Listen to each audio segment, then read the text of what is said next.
Assalamualaikum warahmatullahi wabarakatuh. Perkenalkan, nama saya Nur Aida Aslima Wardalujana. Saya dari Prodi Sistem Informasi Fakultas Teknologi Informasi dari Universitas Kyai Haji Abdul Wahab Hasbullah. Di sini saya akan menjelaskan mengenai ESP32, spesifikasi ESP32 dan kelebihan serta kekurangan dari ESP32. ESP32 adalah mikrokontroler buatan ekspresif yang menggabungkan Wi-Fi dan Bluetooth dalam satu chip. Modul yang paling umum digunakan adalah ESP32 WROM32 dengan prosesor dual core Tensilica Extensa LX6 berkecepatan hingga 240 MHz. Arsitektur 32 bit dan dilengkapi FPU untuk perhitungan kompleks. ESP32 memiliki 520 KB SRAM dan flash hingga 16 MB yang biasanya yaitu 4,4 MB. Dari sisi konektivitas, mendukung Wi-Fi IEEE 802,11 BGN atau 2,4 GHz serta Bluetooth 4,2 klasik dan BLE.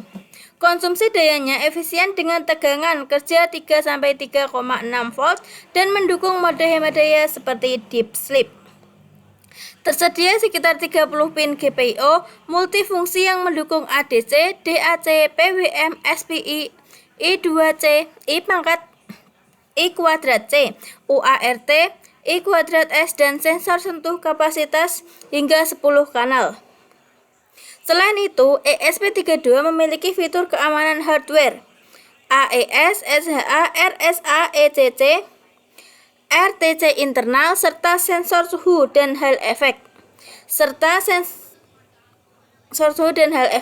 Pemrograman dilakukan mudah melalui port USB berkat chip UART to USB seperti CP2102 atau CH340.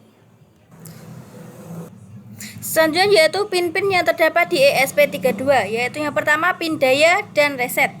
Yang pertama yaitu terdapat 3,3 volt.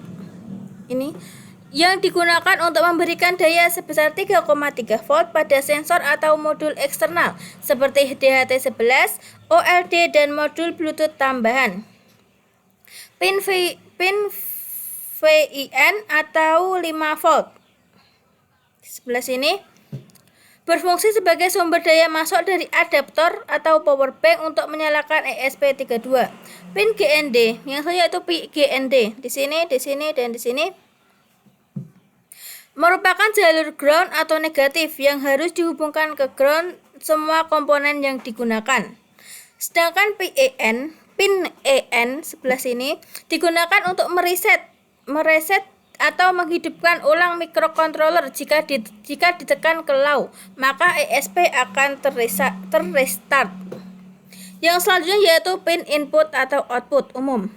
Sebagian besar pin dengan label GPIO dapat digunakan sebagai pin input atau output digital. Misal GPIO 2 sebelah sini, GPIO 4 sebelah sini, GPIO 5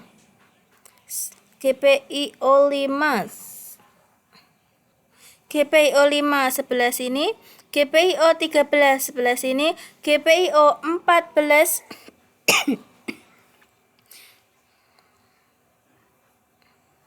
sebelah sini, GPIO 15 sebelah sini, GPIO 18 sebelah sini, GPIO 19 sebelah sini, GPIO 21 sebelah sini, GPIO 23 sebelah sini, GPIO 25 sebelah sini, GPIO 26, GPIO 27, GPIO 32 sebelah sini, dan GPIO 33 sebelah sini. Adalah pin yang bisa digunakan untuk LED, tombol, relay atau sensor digital. Contohnya pin GPIO 2 sering digunakan sebagai LED indikator bawaan, sedangkan GPIO 4 dan GPIO 27 bisa digunakan untuk tombol input atau relay. Pin GPIO 34 sampai GPIO 39 hanya dapat digunakan sebagai input atau tidak bisa output. Pin ini cocok untuk membaca data dari sensor analog seperti potensiometer, LDR, atau sensor tegangan. Yang selanjutnya yaitu pin ADC atau analog to digital converter. ESP32 memiliki hingga 18 channel ADC untuk membaca nilai analog dari sensor. Pin ADC ini antara lain pin GPIO 32 sampai GPIO 39 di sini, dan GPIO 0 di sebelah sini sampai GPIO 15. Namun ADC2 sebaiknya tidak digunakan saat WiFi aktif karena bisa terganggu oleh modul nirkabel internal. Contohnya GPIO 32 dan GPIO 33 banyak digunakan untuk membaca nilai analog dari sensor, suhu, kelembapan, atau cahaya. Yang selanjutnya yaitu pin DAC atau digital to analog converter. ESP32 juga memiliki dua pin DAC yaitu GPIO 25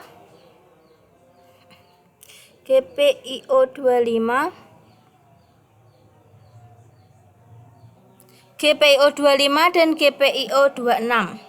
Keduanya bisa menghasilkan tegangan analog dari nilai digital seperti digunakan untuk mengatur kecerahan LED atau mengeluarkan sinyal audio sederhana ke buzzer kecil.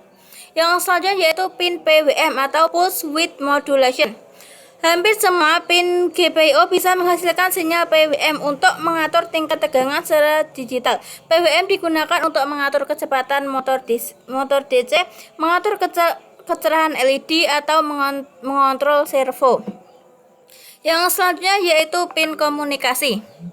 ESP32 memiliki beberapa jenis komunikasi antarmuka. Yang pertama yaitu UART atau serial. Digunakan untuk komunikasi serial antara ESP32 dan komputer atau modul lain. Pin utamanya yaitu GPIO 1, dan GPIO 3 untuk komunikasi dengan komputer atau upload program dan serial monitor. Pin tambahan GPIO 17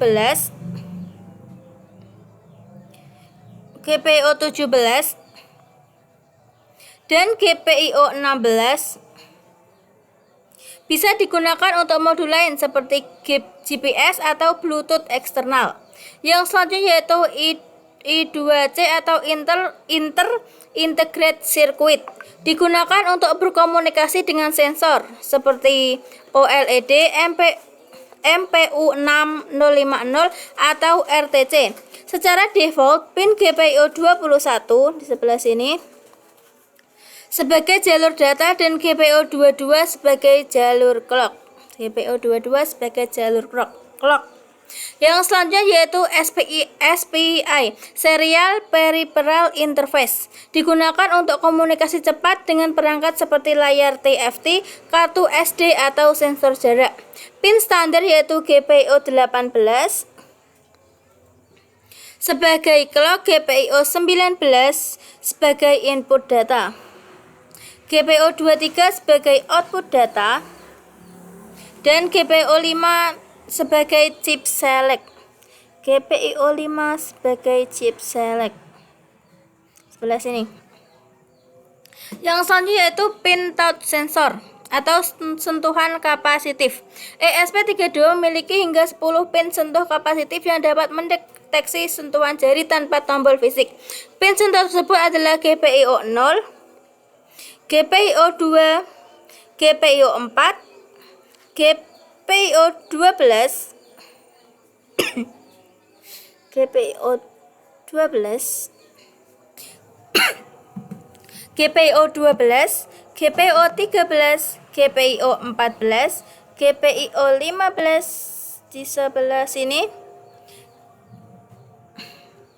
GPIO 27 sebelah sini, GPIO 32 sebelah sini, dan GPIO 33. Contohnya kamu bisa menggunakan GPIO 4 GPIO 4 untuk membuat tombol sentuh sederhana. Yang selanjutnya yaitu pin yang tidak boleh digunakan. Pin GPIO 6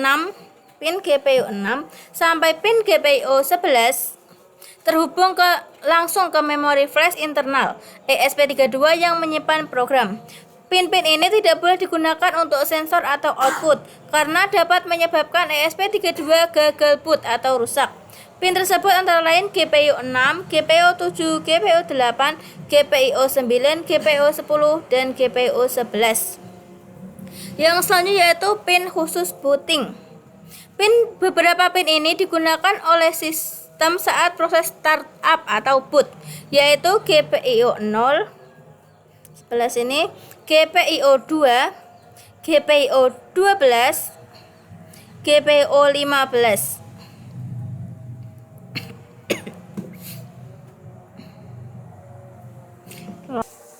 Dan GPIO 15 sebelah sini. Pin-pin ini menentukan mode booting. Jadi gunakan hati-hati agar tidak mengganggu proses upload program.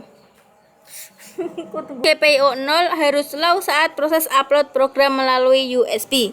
Yang selanjutnya yaitu kelebihan ESP32. Yang pertama, sudah ada Wi-Fi dan Bluetooth cocok untuk proyek IoT. Prosesor dual core cepat, bisa menjalankan banyak tugas sekaligus. Banyak pin, termasuk I atau O, termasuk ADC, DAC, PWM, SPI 12I kuadrat C, dan UART. Jadi mudah untuk sensor dan modul tambahan. Harganya terjangkau untuk performa yang ditawarkan. Mendukung mode hemat daya, cocok untuk proyek baterai atau wearable. Yang selanjutnya komunitas besar dan banyak tutorial, library, serta dokumentasi yang membantu. Yang selanjutnya yaitu kekurangan ESP32. Yang pertama, konsumsi daya lebih tinggi dibanding ESP8266 saat Wi-Fi atau Bluetooth aktif. Beberapa pin ADC atau DAC terbatas atau tidak selalu stabil.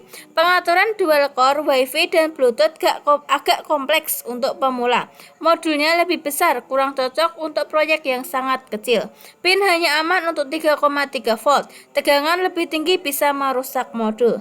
Terima kasih, sekian penjelasan tentang spesifikasi, kelebihan, dan kekurangan ESP32.